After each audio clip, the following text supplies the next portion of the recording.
გამარჯობა მეგობრებო.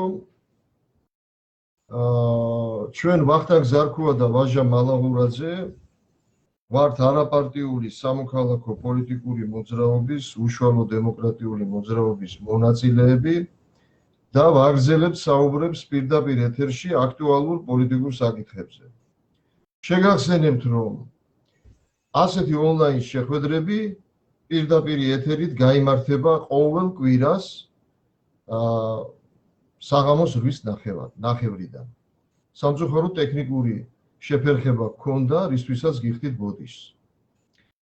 ასევე შეგახსენებთ, რომ უშუალო დემოკრატიული მოძრაობის მიზანია კონსტიტუციური პოლიტიკური წყობილების საფუძვლების და მისი ძირითადი პრინციპების შესაბამისად ქართველი ხალხის სუვერენიტეტის, ანუ რეფერენდუმით კანონის მიღების და გაუქმების უფლების უშუალო პირდაპირი დემოკრატიული ლეგიტიმაციის გზით პროსაბჭოური ავტორიტარული პოლიტიკური რეჟიმის და მარიონეტული ხელისუფლების შეცვლა.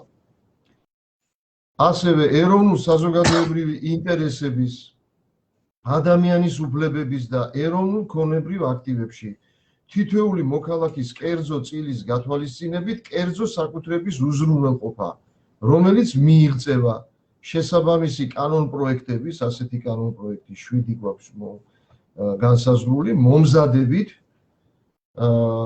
და ამ კანონ პროექტების პარლამენტის მიერ ან რეფერენდუმზე განხილვის და მიღების. ჩვენ წინა ეთერში ვისაუბრეთ თემაზე, როგორ გამოვიდეთ საქართველოს შექმნილი მწვავე პოლიტიკური კრიზისიდან. დღევანდელი ეთერიც გაგრძელება ამ თემის. წინა ეთერში დეტალურად ვისაუბრეთ პოლიტიკური პარტიებისადმი, არასამთავრობო ორგანიზაციებისადმი და საელჩოებისადმი უშუალო დემოკრატიული მოძრაობის მიმართვაზე, აგრეთვე ამ მიმართვის შედეგებზე. ამ ეთერში ვისაუბრებთ, ესე გავაგრძელებთ საუბარს აღნიშნულ თემაზე, თუ როგორ გამოვიდეთ საქართველოს შექმნილი მწვავე პოლიტიკური კრიზისიდან, ვინაიდან ამაზე აქტუალური და მნიშვნელოვანი პოლიტიკური საკითხი დღეს საქართველოში არ დგას. მოდით მოკლედ შევაჯამოთ წინა გადაცემაში ნათქვამი და შემდეგ გადავიდეთ დამატებით საკითხებზე, რაზედაც ჯერ არ ვისაუბრია. სანამ შევაჯამებთ წინა გადაცემაში ნათქვამს, შეგახსენებთ აი უშუალო დემოკრატიული მოძრაობის წინადადება შეთავაზებას პოლიტიკური პარტიებისადმი და არასამთავრობო ორგანიზაციებისადმი. კითხულობ აი ამ წინადადებას შეთავაზებას. გთხოვთ ერთობლივად მოვთხოვოთ საქართველოს პრეზიდენტს პირველი დაუყოვნებლივ დანიშნოს რეფერენდუმი არჩევნების მიმართ ნდობის ან უნდობლობის გამოცხადების და ახალი არჩევნების დანიშვნის, აგრეთვე ხელისუფლების მიერ 1995 წლიდან მიტაცებული სუვერენიტეტის, ანუ შეუზღუდავი ძალაუფლების რეფერენდუმით კანონის მიღება გაუქმების უფლების სახით ქართველი ხალხისთვის დაბრუნების შესახებ გადაწყვეტილებების მიღების მიზნით. დემოკრატიულად დააკომპლექტოს სარეფერენდუმო კომისია მისი ჩატარებისთვის პოლიტიკური პარტიებისა და სამოქალაქო საზოგადოების წარმომადგენლებით. აი ეს წინადადება იყო ჩვენი, რომელიც გავავრცელეთ თითქმის ყველა თლიანად საზოგადოებაში, სხვადასხვა ჯგუფებში, სოციალური ქსელის, Facebook-ის სხვადასხვა გვერდზე, უშუალოდ გაუგზავნეთ პოლიტიკურ ბაზარზე ფუნქციონირებად თითქმის ყველა პარტიას და მივიღეთ რა შედეგი. თანაც არაერთხელ გავაგზავნეთ ეს და მივიღეთ შედეგი შემდეგი. მხოლოდ პარტია რეფორმერმა დააფიქსირა თავისი პოზიცია, კერძოდ შემოუერთდა მიმართვას. რამდენიმე პოლიტიკური პარტიის ლიდერმა, მაგალითად ბესარიონ ბოჭორიშვილმა, პარტია ქართველ ნაციონალისტთა ერთობიდან, მანანა ჟორდანიამ საქართველოს სოციალ-დემოკრატიული პარტიიდან და თუ არ ვცდები თეიმურაზ შაშიაშვილმა პარტია თეთრებიდან უბრალოდ მხოლოდ მოიწონა მიმართვა და არ განუცხადებია რომ უერთდება აღნიშნულ მიმართვას. დანარჩენი პარტიები კი საერთოდ არ გამოხმაურებიან აი ამ ჩვენს წინადადებას და აიგნორეს ფაქტობრივად ეს მიმართვა. მოდით განვიხილოთ აი რატომ არის უშუალო დემოკრატიული მოძრაობის წინადადება მოთხოვნა პოლიტიკურად რაციონალური ბატონო ვაჟა, ხოლო პარტიების მოთხოვნა კი პოლიტიკურად არარაციონალური. შეგახსენებთ, პარტიების ძირითადი მოთხოვნები არის ვადამდელი არჩევნების დანიშვნა და პოლიტპატიმრების გათავისუფლება. მოდით განვიხილოთ ჩვენს მიერ დაყენებული მოთხოვნები თანმიმდევრობით. პირველი, ესე იგი, ჩვენი მოთხოვნის პირველი საკითხი იყო შემდეგი: ერთობლივად მოვთხოვოთ საქართველოს პრეზიდენტს დაუყოვნებლივ დანიშნოს რეფერენდუმი არჩევნების მიმართ ნდობის ან უნდობლობის გამოცხადების და ახალი არჩევნების დანიშვნის შესახებ, საბოლოო გადაწყვეტილების მისაღებად. მოდით აი მოკლედ გავცეთ, შემჭიდროებულად გავცეთ პასუხი აი ამ ჩვენს მოთხოვნას. რატომ დავაყენეთ ეს მოთხოვნა, ბატონო ვაჟა? ბატონო ვახტანგ, თქვენ ისეთი კითხვა დასვით, რომ მოკლედ მაგ კითხვაზე პასუხის გაცემა ცოტა რთული არის, მაგრამ მე მაინც ვეცდები. მთავარი საკითხი რაციონალური არის თუ არა რაციონალური ჩვენი მოთხოვნა ეს არ არის. მთავარი საკითხი არის ის, რომ დღეს შექმნილი ვითარების შესაბამისად იმ გეოპოლიტიკური და შიდა ფაქტორების გათვალისწინებით, რომელშიც დღეს გვიხდება ჩვენ საქართველოს და საქართველოს მოსახლეობას ცხოვრება, მათი გათვალისწინებით შექმნილი არის ძალიან რთული მდგომარეობა საქართველოში. ფაქტიურად კრიზისული მდგომარეობა არის და შეიძლება ვთქვათ, რომ კრიზისი არის შექმნილი. ეს კრიზისი გამოწვეული არის როგორც თქვი გეოპოლიტიკური ფაქტორებით, ასევე შიდა პოლიტიკური ფაქტორებით. და კრიზისი გამოიხატება იმაში, რომ კრიზისი არის ყველა მიმართულებით, დაწყებული პოლიტიკურიდან, ეკონომიური, სამართლებრივი, სოციალური მიმართულებებით. ანუ რა მინდა მე ვთქვა, რომ ამ ვითარებაში ყველაზე დიდი მნიშვნელობა აქვს და განსაკუთრებით აუცილებელი არის ჩვენი სახელმწიფოსათვის და თითოეული ჩვენგანის პირადი ცხოვრების და მშვიდობისათვის საერთოდ მშვიდობის და სტაბილურობის შენარჩუნება საქართველოში. ანუ აქ ყველა საკითხი უნდა იქნეს გვერდზე გადადებული და უნდა როგორმე მოხდეს მთლიანად მობილიზება ხალხისა მხოლოდ და მხოლოდ ამ მიზნის განსახორციელებლად, რომ როგორმე სტაბილურობა და მშვიდობა შევინარჩუნოთ. როგორ შევინარჩუნოთ სტაბილურობა და მშვიდობა, როდესაც კრიზისული მდგომარეობა არის ყველა იმ მიმართულებით, რომელზეც ჩვენ ვთქვით.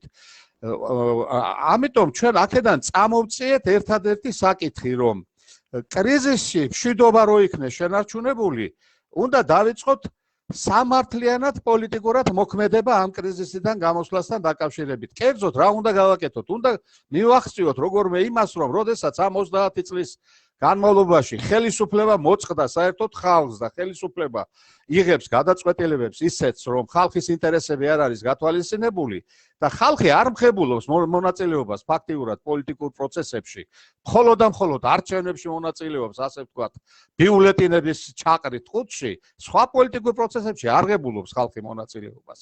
ამიტომ როგორმე უნდა მივახციოთ იმას, რომ ჩვენი მოქალაქეები ჩაერთონ აი ამ კრიზისის გადაწყვეტაში უშუალოდ და თვითონ მოქალაქეების ჩართვა ამ კრიზისის გადაწყვეტილებაში. ეს არის პირველი ნაბიჯი გადადგმული სამართლიანობის აღსადგენად, რომელიც დარღვეული არის და აი ამაში გამოიხატება უშუალოდ ხალხის მონაწილეობა პოლიტიკურ პროცესებში. მით უმეტეს, რომ ჩვენთან სამართლებრივი საფუძველი იმისა, რომ უშუალოდ ხალხმა მიიღოს გადაწყვეტილება და მონაწილეობა პოლიტიკურ პროცესებში, ამისათვის ისტორიულადაც არსებობს და დღევანდელი სამართლებრივი ნორმებითაც არსებობს. ამიტომ ჩვენ ბოდიში თუ შეიძლება ერთი წუთით, ბატონო ვაჟა, მოდით დავაკონკრეტებ რა კითხვას. ესე იგი, რატომ ვითხოვთ რეფერენდუმის ჩატარებას აი ამ საკითხზე? ესე იგი, ხალხმა გამოუცხადოს ან არ გამოუცხადოს ნდობა არჩევნებს და მის შედეგებს. ამ საკითხს რეფერენდუმზე ეს საკითხი რაზე გაგვაქვს? იმიტომ მანამდე ერთი წუთით მანამდე იქნებ სხვა იმიტომ გაგვაქვს გამოსავალი არსებობს. აი რატომ გაგვაქვს ეს რეფერენდუმზე, რატომ ვითხოვთ უпроსტად გავიტანოთ ეს რეფერენდუმს? დიახ. იმიტომ რომ დაპირისპირება არის არჩევნებთან დაკავშირებით დღეს. მაგრამ პრობლემა მარტო არჩევნები არ არის, ვიმეორებ მე კიდევ. არჩევნებში დაპირისპირებაში გამოიხატა მთლიანად პოლიტიკური კრიზისი, რომლითვისაც დამახასიათებელი არის სამართლებრივი, ეკონომიური და სოციალური ფაქტორები. გამოხატულება პოვა არჩევნებში. არჩევნებში არის დაპირისპირება სახელმწიფო უმრავლესობასთან დაკავშირებით. ანუ ხელისუფლებაში მყოფი წარმომადგენლები ხალხისა უპირისპირდებიან ერთმანეთს უმრავლესობის საკითხთან დაკავშირებით არჩევნებში. ამაში გამოვლინდა ეს კრიზისი. აი ეს რომ მოიხსნას, უნდა გადავწყვიტოთ საერთოდ რომ არჩევნების საკითხი მოიხსნას დაპირისპირებასთან დაკავშირებით ცალკეულ ჯგუფებში, ანუ სახელმწიფო სტრუქტურებს შორის და გადავიდეს ეს დაპირისპირება საერთოდ არჩევნების მიმართ დობის ან უნდობლობის გადაწყვეტილების საკითხში, რომ ხალხის დაპირისპირება პარტიულ საფუძველზე იქნეს მოხსნილი. იმიტომ რომ ეს დაპირისპირება მარტო იმაში ხო არ გამოიხატება, რომ ნაციონალური მოძრაობის გარშემო და ესე იგი მისი მეთაურობით გაერთიანებული ოპოზიცია და ასევე სახელმწიფო უმრავლესობა, რომელიც გაერთიანებული არის ქართული ოცნების გარშემო, მხოლოდ და მხოლოდ პარტიას უპირისპირდებიან თვითონ ის წარმომადგენლები, რომელიც პრეტენზიას აცხადებენ ხელისუფლებაში ყოფნაზე. მათ უკან ხალხის დიდი მასები დგას. მათ უკან დგას მოქალაქეები, რომლებიც ასევე ძღებულობენ ამ მონაწილეობაში დაპირისპირებას. და თვითონ საკითხის გადაწყვეტა კიდევაც რო ჩატარდეს არჩევნები, დაუშვათ და მიიღეს გადაწყვეტილება, რომ ახალი არჩევნები ჩატარდეს. თქვენ როგორ გონიათ, ის ახალი არჩევნები გადაწყვეტავს კრიზისიდან გამოსვლის საკითხს, ან სახელმწიფოში, სადაც თვითონ სასამართლოს მიმართ არის ნდობა დაკარგული. როგორ ფიქრობთ, ეხლა ის არჩევნების შედეგი ახალი რო იქნება, რომელიმე ორივე მხარეს დააკმაყოფილებს, დამარცხებულ მხარეს ხო არ დააკმაყოფილებს მაინც ის, იმიტომ რომ კრიზისის საფუძველი სხვა არის კიდევ. მარტო არჩევნები არ არის, ამაზე არის საუბარი.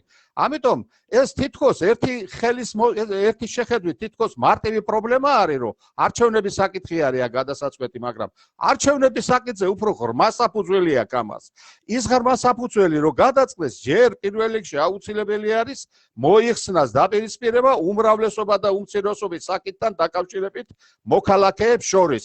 ერთით წყალს აუღია და მეორეც წყალს აუღია ეს დაპირისპირება.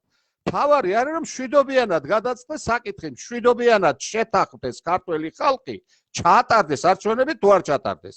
შემდგომისათვის ჩავატაროთ ეს არჩევნები დობის საფუძველზე, აღდგეს ხალხის ნდობა რაღაც პოლიტიკური ინსტიტუტის მეშვეობით და შემდგომისათვის ამ არჩევნებში ვინც გაიმარჯვებს და ეს არჩევნები ნორმალურად უნდა ჩატარდეს, თუ არ ჩატარდა ნორმალურად ბუნებრივი არის, პრობლემები შეიქმნება, ხო? ჩაატარდეს ეს არჩევნები და მოვიდეს გამარჯვებული, ვინც იქნება უმრავლესობით ხელისუფლებაში. მაგრამ მე ეს მინდა თქვა, რომ ნდობას ეს არჩევნების ჩატარება რეფერენდუმზეც რო იქნას გადაწყვეტილი, მარტო არჩევნების საკითხთან დაკავშირებით გადაწყვეტილების მიღება ნდობას ვერ აღადგენს მაინც. ნდობის აღდგენისათვის აუცილებლად საჭირო არის პოლიტიკური სამართლიანობის აღდგენა, ანუ პოლიტიკური წონასწორობის აღდგენა ხალხსა და ხელისუფლებას შორის. და ხალხს და ხელისუფლებას შორის წონასწორობის აღდგენა შესაძლებელია მხოლოდ და მხოლოდ რეფერენდუმით კანონის მიღებისა და გაუქმების უფლების ლეგიტიმაციით და ამასთან დაკავშირებით გადაწყვეტილების მიღებით. რომ დაუშვათ თუ იმ არჩევნებიც გახდა შემდგომისათვის პრობლემატური, ხალხმა უშუალოდ კანონის მიღებით მიიღოს რეფერენდუმით გადაწყვეტილება ხელისუფლებასთან დაკავშირებით. ჩატარდეს კიდე ახალი არჩევნები, თუ არ ჩატარდეს, იცნოს ლეგიტიმურად, თუ არ იცნოს ლეგიტიმურად, რომ როგორმე ეს სადაო პროცესები შევამციროთ. ამაზე არის საუბარი, სხვა გამოსავალი ამ ვითარებიდან. სამართლებრივი და იმ ფაქტორების გათვალისწინებით, რომელიც დღეს მოქმედებს, ლეგიტიმური გამოსავალი არ არის. ეს არის ერთი, რასაც მე ვლაპარაკობ. მეორე არის ის, რომ დაპირისპირება არჩევნებთან დაკავშირებით რომელიც შეიძლება გადმოვიდეს ქუჩაში და გადმოსული არის უკვე ქუჩაში, ხო? როდესაც ცნობილი არ არის არჩევნების ლეგიტიმურობა და საკითხი ლეგიტიმურობის ცნობა უნდა გადაწყვიტონ ქუჩის მეშვეობით, ეს დესტრუქციული პროცესი არის. ძირშივე დესტრუქციული პროცესია.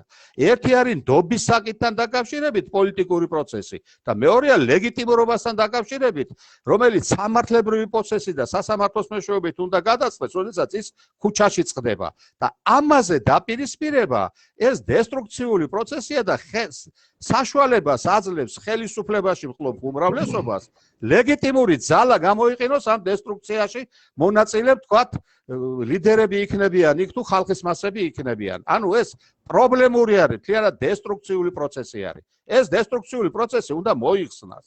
ლეგიტიმურობის საკითხი და ლეგიტიმურობასთან დაკავშირებით დაპირისპირება უნდა გადაზრდილი იქნას რეფერენდუმის მეშვეობით დობის გამოცხადება ან არ გამოცხადების საკითხთან არჩევნებთან დაკავშირებით. და შემდგომისათვის ამ საკითხზე უნდა განვითარდეს ეს პროცესი, პოლიტიკური პროცესი. ეს პოლიტიკური პროცესი თუ დაპირისპირება მოხდა, დაპირისპირება უნდა მოხდეს. დაპირისპირება უნდა მოხდეს არა არჩევნებთან დაკავშირებით. ხო. დიახ, დაასრულეთ და მე მინდა რაღაც გითხრათ, კი ბატონო, დაასრულეთ. დაპირისპირება რაზედაც არის საუბარი არ უნდა მოხდეს არჩევნებთან დაკავშირებით. თუ იქნება პრობლემა შექმნილი, ეს პრობლემა უნდა იქნეს გადაწყვეტილი უშუალოდ დემოკრატიულად რეფერენდუმით კანონის მიღებასა და გაუქმების უფლებასთან დაკავშირებით, იმიტომ რომ ეს არის ლეგიტიმური საფუძველი უშუალო დემოკრატიული სხვადასხვა ფორმების გამოყენებისა ხელისუფლების ნების და მიუხედავად და მისგან დამოუკიდებლობად. ანუ უშუალო დემოკრატიულად მოქმედებისათვის, რაც უნდა ახლა გააკეთოს და რასაც ცდილობს მოახდინოს ოპოზიცია, 20 წუთი საფუძველი, რომელიც მათ აქვს არჩევნების 20 წუთი მოვანდომეთ ერთ საკითხს, მე თქვენის ნებართვით მოკლედ ვიტყვი აი თქვენს ნათქვამს, როგორც მე გავიგე, და მესმის ეს ამბავი, საქმე მდგომარეობს იმაში, რომ არჩევნები გაყალბდა თუ არ გაყალბდა, ამას სამართლებრივად, სამწუხაროდ ეს ვერ საბუთდება. სხვა საკითხია იქ სასამართლო რა манипуляციებს ატარებდა, როგორ ზემოქმედებდნენ სასამართლოზე და ასე შემდეგ. ყოველ შემთხვევაში ლეგიტიმურად ეს საკითხი არ წყდება. ბოდიში კი ვერ საბუთდება. ერთი წუთით რა. ერთი წუთით ბატონო ვახტანგ. დიახ. კი არ წყდება, ვერ გადაწყდება, როცა სასამართლოს მიმართ დობა არის დაკარგული. აი მაქამდე მივდივარ, არ საბუთება, ერთია და ვერ საბუთება, სხვა რამეა. მაქამდე მივდივარ. შეუძლებელია მაგის დასაბუთება. დიახ, შეუძლებელია დასაბუთება, ვინაიდან ნდობა, როგორც საზოგადოებაში, ისე პარტიებში სასამართლოს მიმართ დაკარგულია. დაკარგულია თითქმის თვლიანად. ამიტომ როდესაც არ არსებობს ნდობა ცენტრალური საარჩევნო კომისიის და ის პროცესები ბოდიში კიდევ, ბოდიში ვახტანგ. დიახ. გისმენთ. პროცესები, რომელმაც უნდა დაასაბუთოს არჩევნების არალეგიტიმურობა, იმართება სახელისუფლებო უმრავლესობის პოლიტიკური მონოპოლირებით, манипуლირებით. ასეთ ვითარებაში არჩევნების არალეგიტიმურობის დამტკიცება ძალიანაც რომ მოინდომონ შეუძლებელი არ არსებობს ამისი ალბათობა. ამაში არის პრობლემა. სოფიკო პირდაპირ ჩართვა მაქვს, სოფიკო ბოდიშიში. ესე იგი, როდესაც არ არსებობს ნდობა ცენტრალური საარჩევნო კომისიის მიმართ, როდესაც არ არსებობს ხელისუფლების მიმართ, როდესაც არ არსებობს ნდობა სასამართლოს მიმართ, რაღა ვრჩება, ესე იგი დარჩა ბოლო, ასე ვთქვათ, ინსტანცია, ეს არის ამ საკითხის ხალხის გადასაწყვეტად გამოტანა და ეს უნდა მოხდეს რეფერენდუმზე. რეფერენდუმზე ხალხმა უნდა გამოხატოს დამოკიდებულება, ესე იგი, აი ამ არჩევნების შედეგების მიმართ. ეს აი ამ კუთხით დავსვი მე ეს შეკითხვა. ესე იგი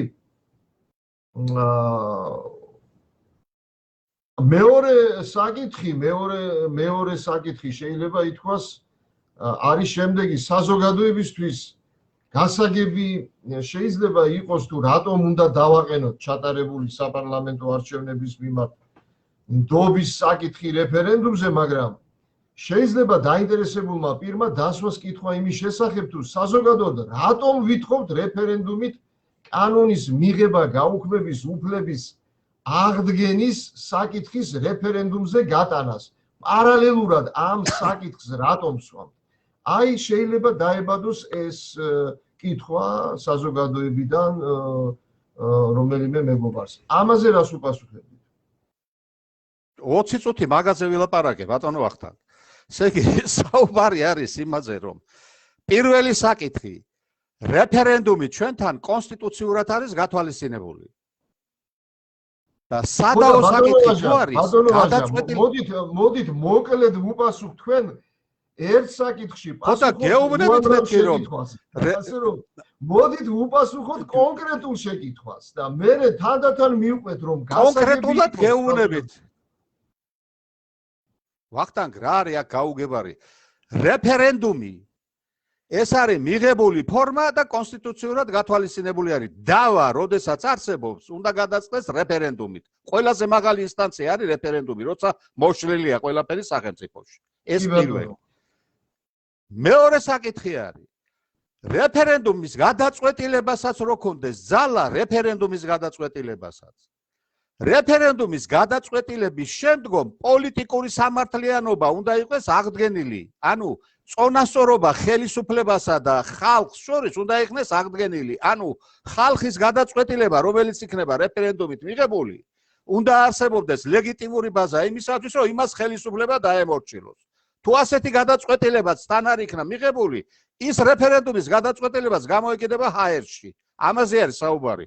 ამიტომ აუცილებლად უნდა იქნეს მიღებული გადაწყვეტილება. ბატონო ვაშა, მოკლედ თუ შეიძლება. ანუ თქვენ ამბობთ, რომ საჭირო არის შემდგომში თავი რომ დავიზღვიოთ ჩვენ მსგავსი პოლიტიკური კრიზისებისგან და არა მარტო პოლიტიკური კრიზისებისგან დავიზღვიოთ თავი, არამედ ისეთი კანონების მიღებისგანაც, რომელიც ხალხის ინტერესებში არ არის, უმრავლესობის ინტერესებში არ არის, სწორედ ამისთვის არის საჭირო დავამკვიდროთ რეფერენდუმით კანონის მიღება გაუქმების უფლება კონსტიტუციურად დავამკვიდროთ და შემდეგ ავსახოთ კიდევ გავწეროთ. არა მარტო ეს არის ერთი მხარე. საუბარია იმაზე რომ რეფერენდუმით მარტო ერთი საკითხი რო იყოს არჩევნებთან დაკავშირებით რეფერენდუმის გადაწყვეტილებას მიუხედავად იმისა რომ პირდაპირ ძალა გააჩნია ჩვენთან მასზე გადაწყვეტილება უნდა მიიღოს პარლამენტმა მერე ისევე ეს. გამიგეთ როგორ არის. ის რეფერენდუმის გადაწყვეტილება რო ძალაში შევიდეს არჩევნების დანიშნა ეს პროცესი პარლამენტმა უნდა გადაწყვეტოს და იქ ისე უნდა იმსჯელოს ამასთან დაკავშირებით პარლამენტმა.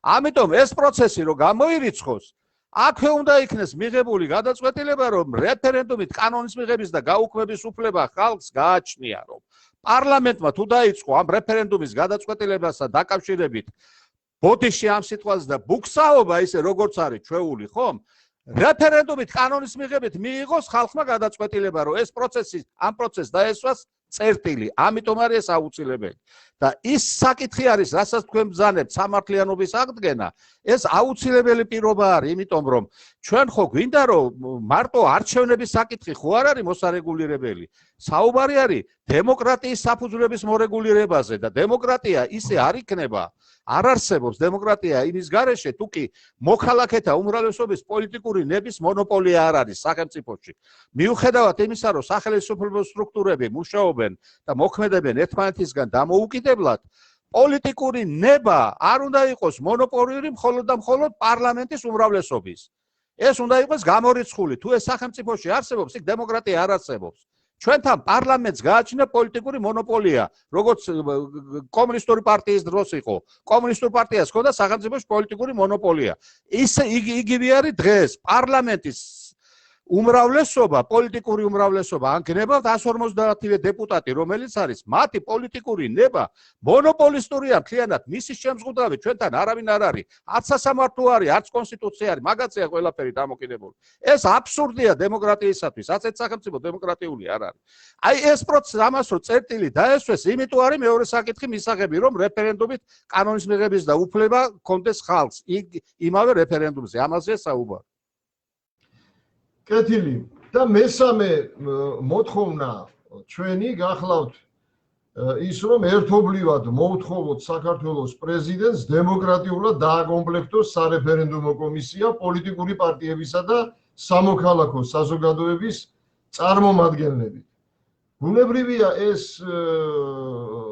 საკითხი აქ გაჩნდა იმისთვის რომ კვლავ არ გაჩენილიყო დაუშვათ უიმედობა და უნდობლობა აი ამ ცენტრალური საარჩევნო კომისიის მიმართ. ამჟამად სარეფერენდუმო კომისია ფაქტობრივად მიერთებულია ცენტრალურ საარჩევნო კომისიას და აუცილებელია რომ დაცული იყოს აბსოლუტური დამოუკიდებლობა სარეფერენდუმო კომისიისა და იგი იყოს დაკომპლექტებული არა ხელისუფლების მიერ, არამედ დაკომპლექტდეს პოლიტიკური პარტიებისა და სამოქალაქო საზოგადოების წარმომადგენლებით.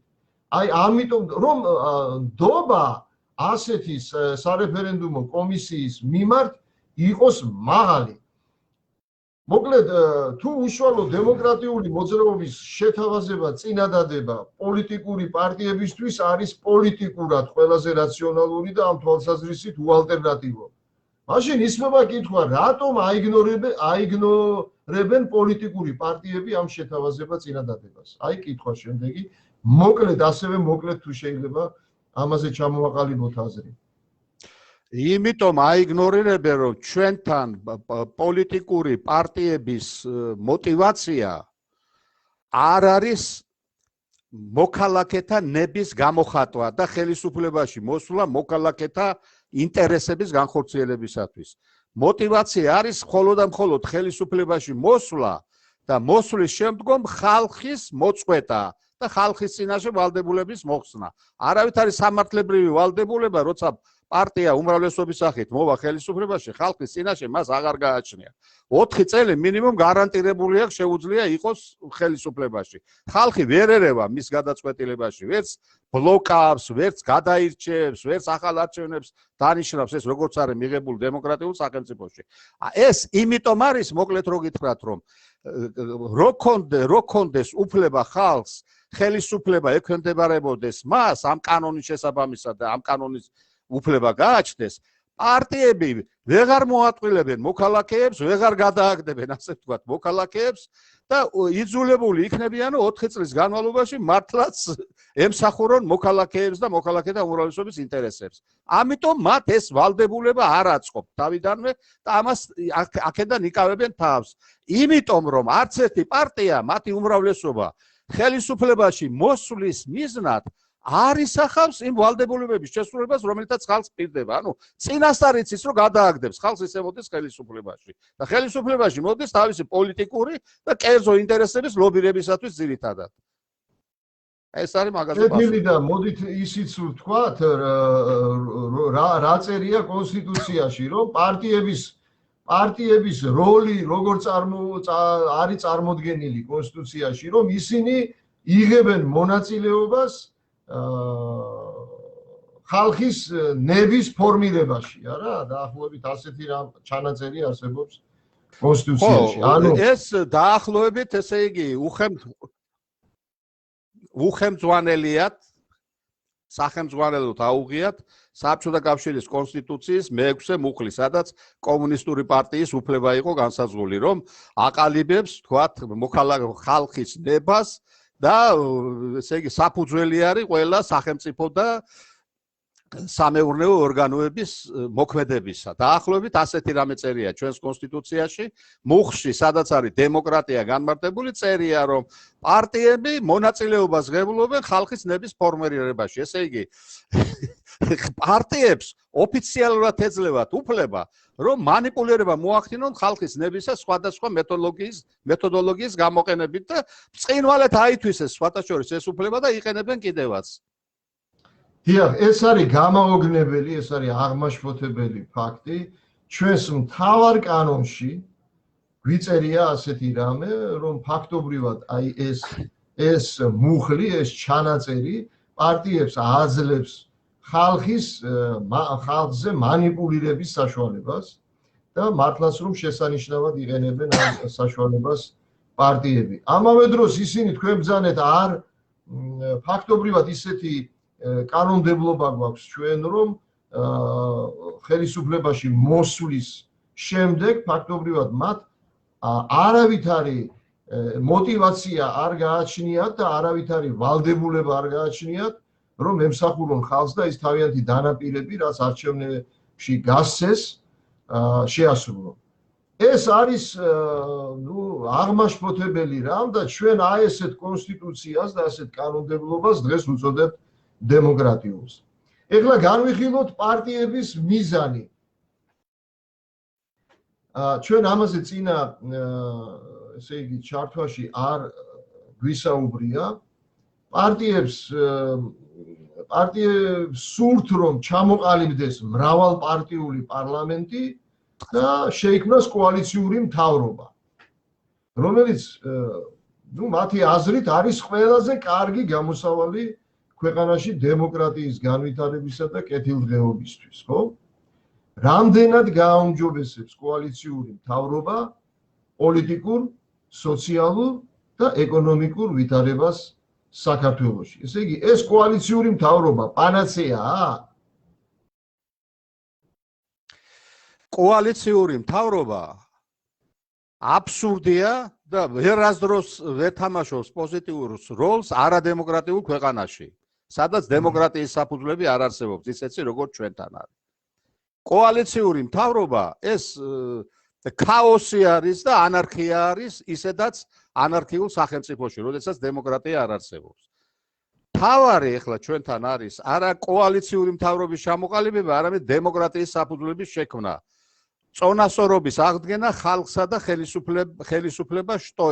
ხელისუფლებას შორის. ანუ, როდესაც ხელისუფლების შტოები ერთმანეთისგან დამოუკიდებლად მოქმედებენ, ეს პირობა აუცილებელი პირობაა დემოკრატიისათვის, ანუ ძალთა განაწილება, ძალაუფლების განაწილება ხელისუფლების სხვადასხვა შტოებს შორის ეს ერთი, მაგრამ ამავე დროს არავითარ შემთხვევაში ეს სახელისუფლებო შტოები არ უნდა იყოს რომელიმე ჯგუფის პოლიტიკური მანიპულირების და პოლიტიკური მონოპოლიის ქვეშ, როგორც დღეს არის ჩვენთან, როგორც კომუნისტური პარტიის პირობებში იყო.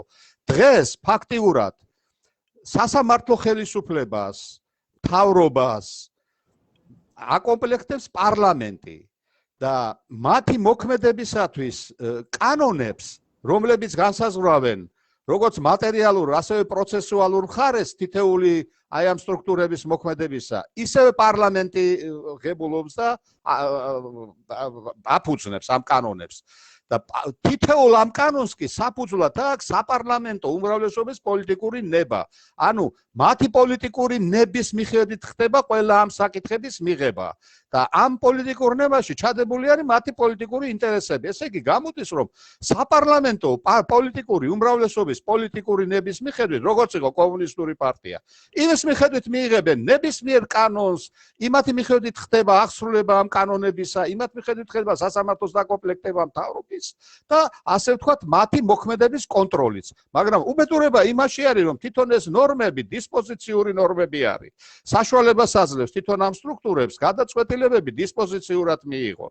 და ეს კი ძალიან ნოყიერი ნიადაგია პოლიტიკური მონოპოლიისათვის. ანუ, როდესაც პოლიტიკური ნება გამოიხატება, პოლიტიკური ნების პოზიციის მიხედვით მიიღება როგორც კანონები, ასევე მათი აღსრულება და აღსრულების ფაქტებიც პოლიტიკური ნების მიხედვით ფიქსირდება. იმიტომ არის ჩვენთან ეს ორმაგი სტანდარტებს რო ამბობენ, ესე იგი, ეს ორმაგი სტანდარტი რა არის? ორმაგი სტანდარტი არის პოლიტიკური ნება, ვის მხარესაც არის ის სტანდარტი დგინდება ჩვენთან. ესე იგი, ერთ მხარეს არის ეს პოლიტიკური ნება, ერთნაირი სტანდარტია, მეორე მხარეს არის მეორენაირი სტანდარტია. ეს არის მთლიანად საფუძველი მაგის.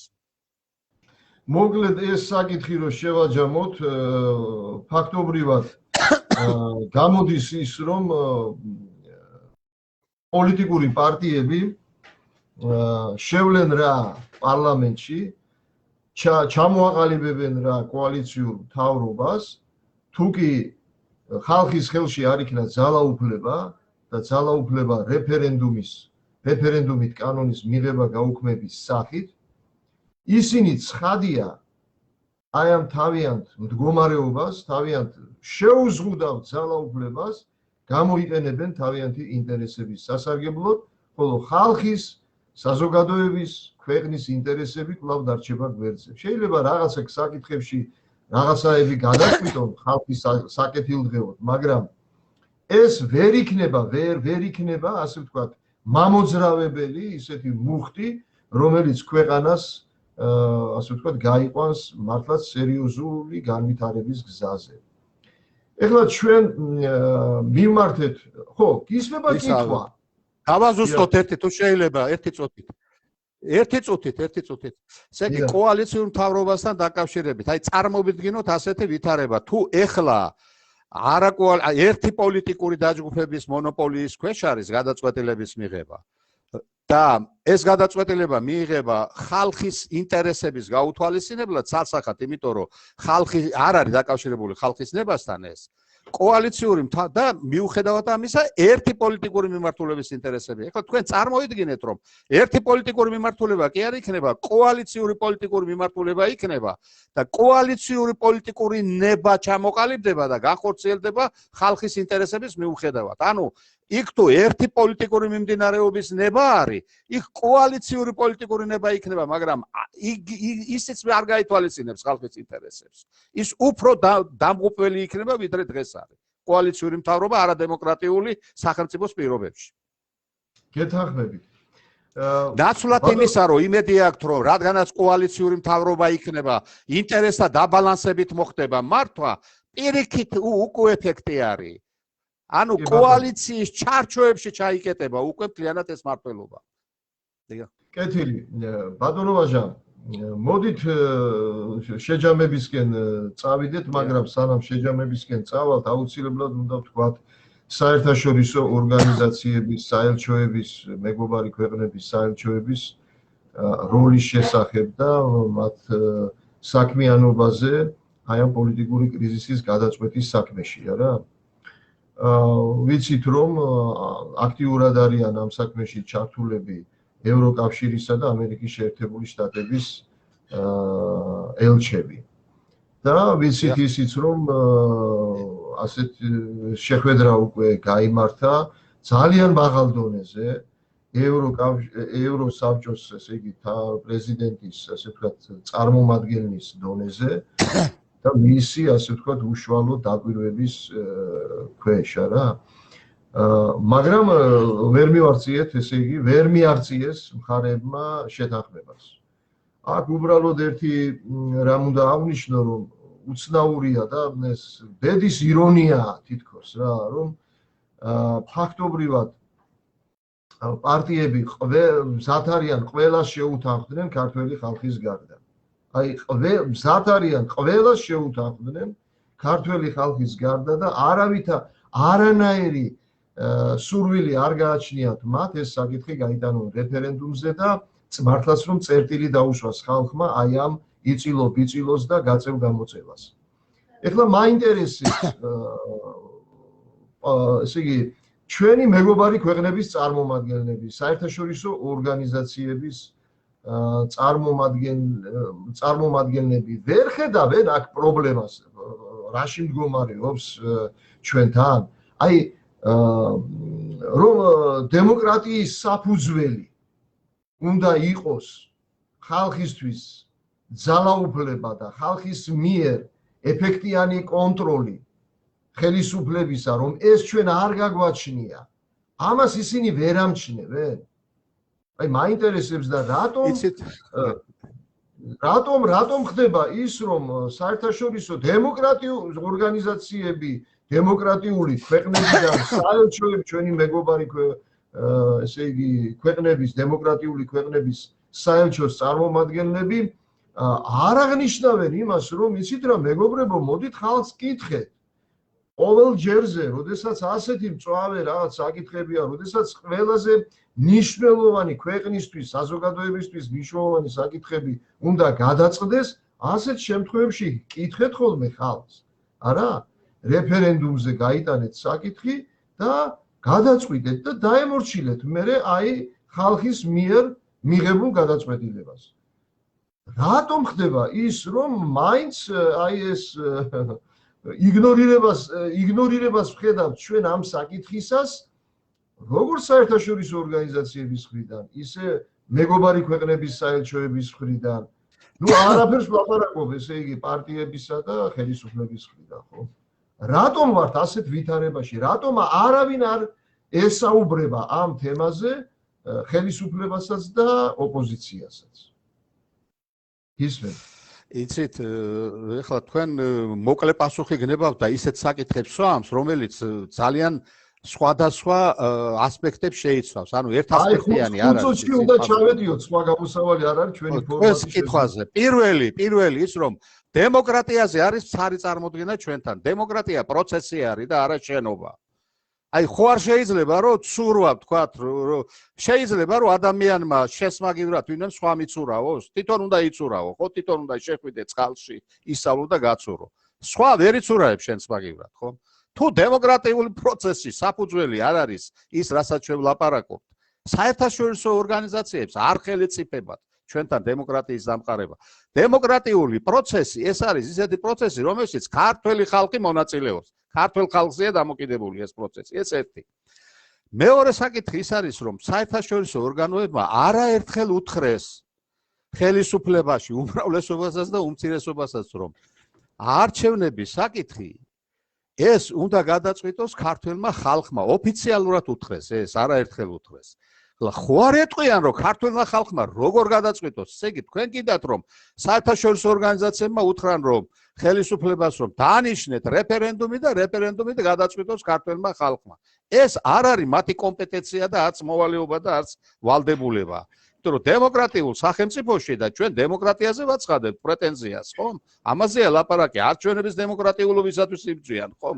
ეს საკითხი უნდა გადაწყვიტოს ქართველმა ხალხმა. რა ფორმით მიმართავენ ქართველ ხალხს?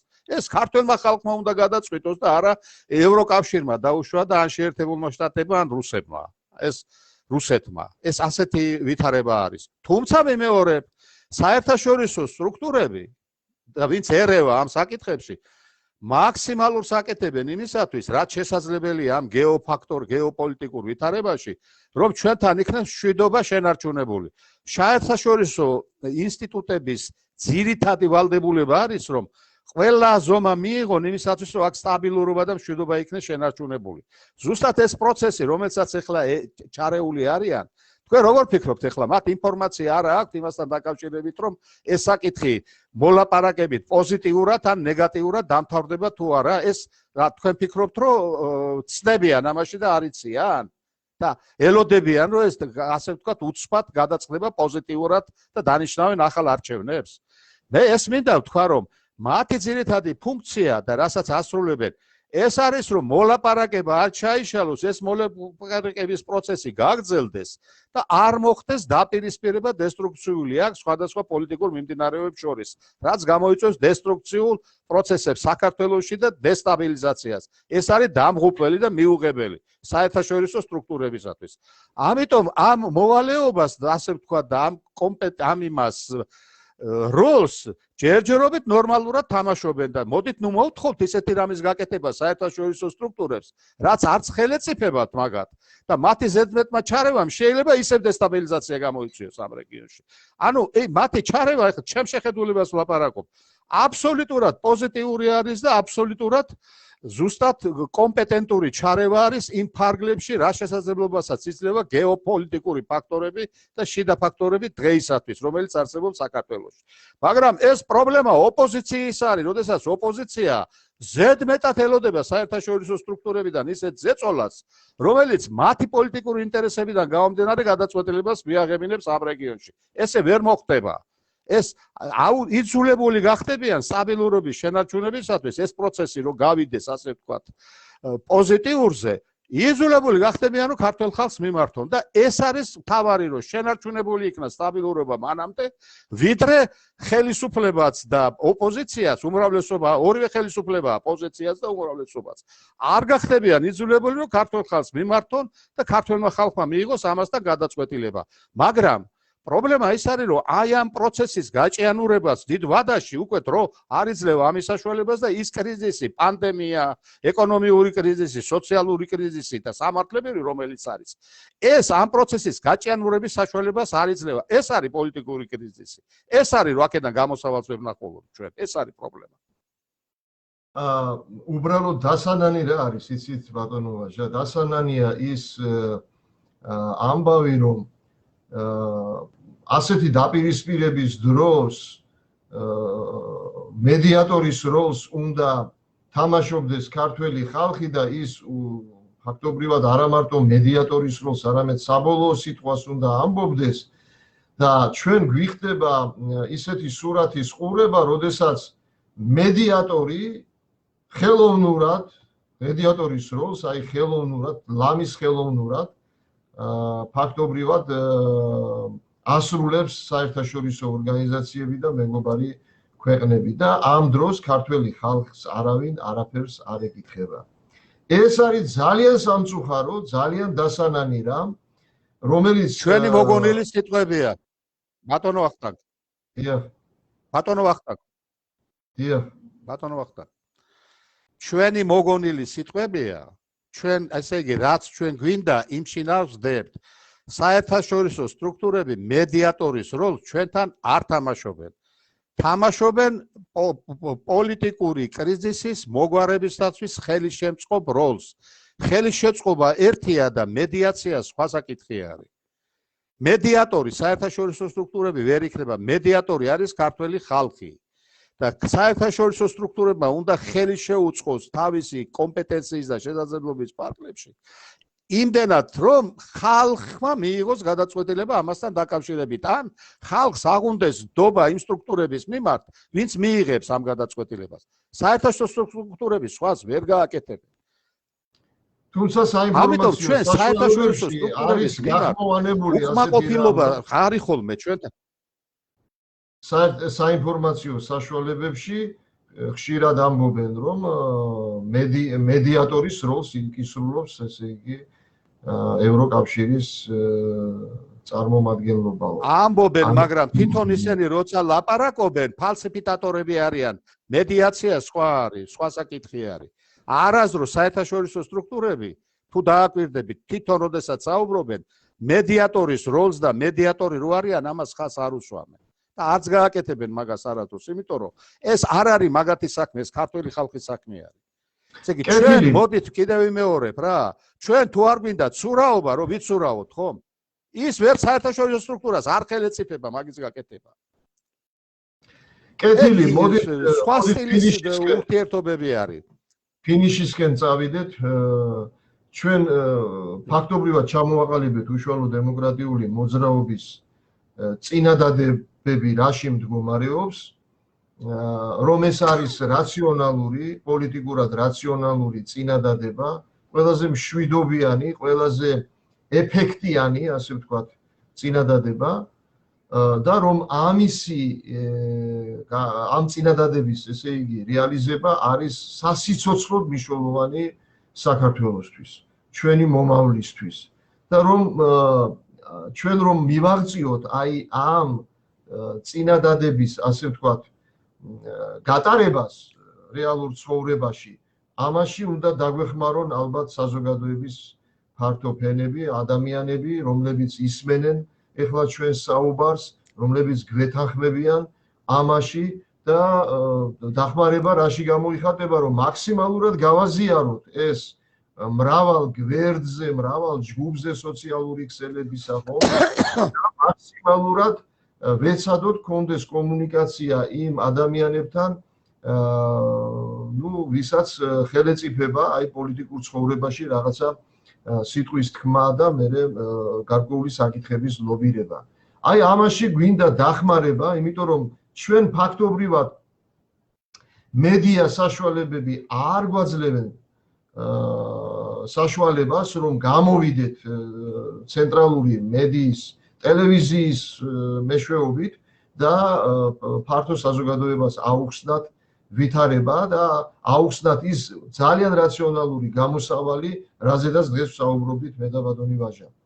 ამიტომ თქვენი როლი ახლა ჩვენი არა მარტო ჩვენი დახმარება კი არ იქნება, ეს იქნება ქართველი ხალხისთვის დიდი დახმარება, დიდი სამსახური იმაში, რომ მაქსიმალურად გავავრცელოთ ჩვენ აი ეს ინფორმაციები, რასაც ვავრცელებთ უშუალო დემოკრატიული მოძრაობის მონაწილეები პოლიტიკური კრიზისის გადაწყვეტასთან დაკავშირებით და შემდგომში ხალხისთვის სუვერენიტეტის დაბრუნების საკითხთან დაკავშირებით. ჩვენ დიდი იმედი გვაქვს, რომ თქვენ ამ მიმართულებით გააქტიურდებით და მაქსიმალურად ფართოდ გავავრცელებთ და მოვთხოვთ კიდეც პოლიტიკური პარტიები, დიახ, აი ეს მავიწყდებოდა ამისი აღნიშვნა, გადაწყვეტილება მიიღეს ოპოზიციურმა პარტიებმა, გავიდნენ რეგიონებში და როგორც თვითონ ამბობენ, კარ-დაკარ ვივლითო და მოსახლეობას გამოვკითხავთ აზრსო და დავარწმუნებთო, რომ ჩვენს, ასე ვთქვათ, ჩვენი პოზიციის სისწორეშიო. მე მინდა რომ მოსახლეობამ და იქით დაარწმუნოს, ესე იგი, პოლიტიკური პარტიები იმაში, რომ ჩადგნენ ხალხის სამსახურში და რომ ეს მოხდება მხოლოდ იმ შემთხვევაში, როდესაც პოლიტიკური პარტიები ჩაერთვებიან უშუალო დემოკრატიულ მოძრაობაში და ძალიან მკაფიოდ დააყენებენ და პრინციპულად დააყენებენ საკითხს ქართველი ხალხისთვის რეფერენდუმით კანონის მიღება გაუქმების უფლების აღდგენის საქმეში. აი ეს საკითხი უნდა დააყენონ წამოწიონ პოლიტიკურმა პარტიებმა და იბრძოლონ ზუსტად ქართველი ხალხისთვის სუვერენიტეტის დაბრუნების საქმეში. აი მხოლოდ ამ გზით მოხდება ნდობის აღდგენა, დაკარგული ნდობის აღდგენა პარტიების მიმართ, თუ არა და თანდათან პარტიები ისედაც დაკარგული აქვთ ეს ნდობა და საერთოდ პარტიების მიმართ არავინ არ გაიხედავს და მათი ნდობა მიუახლოვდება ნულს და ისინი მათ დრო გამოუტანს განაჩენს და ფაქტობრივად ისინი დაკარგავენ საასპარეზო სარბიელს. დიდი მადლობა ყურადღებისთვის. ჩვენ გავაგრძელებთ ასეთ საუბრებს ყოველ კვირაობით საღამოს 8:30-დან. ჩვენ წინასწარ დავაანონსებთ ესე იგი საკითხებს. სამწუხაროდ ვერ მოხერხდა დღევანდელი ჩართვის საკითხების წინასწარ დაანონსება, სულ რაღაც რამდენიმე საათით ადრე გავავრცელეთ ჩვენ ინფორმაცია, ამიტომაც ლაივში, ანუ პირდაპირ ეთერში მე მგონი მონაწილეები ნაკლებად ყავს, ან საერთოდ არ ყავს, თუმცა ჩვენ ვეცდებით ეს ჩანაწერი ეთერისა მაქსიმალურად გავავრცელოთ და მოგვეხმარეთ თქვენ, ძალიან დიდი თხოვნა გვაქვს.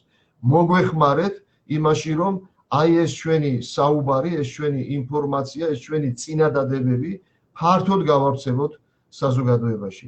დიდი მადლობა ბატონ ვაჟას, დიდი მადლობა იმ საზოგადოების იმ წარმომადგენლებს, ვინც ნახავენ აი ჩვენ საუბარს და მოგვეხმარებიან აი ამ ინფორმაციის ფართოდ გავრცელებაში.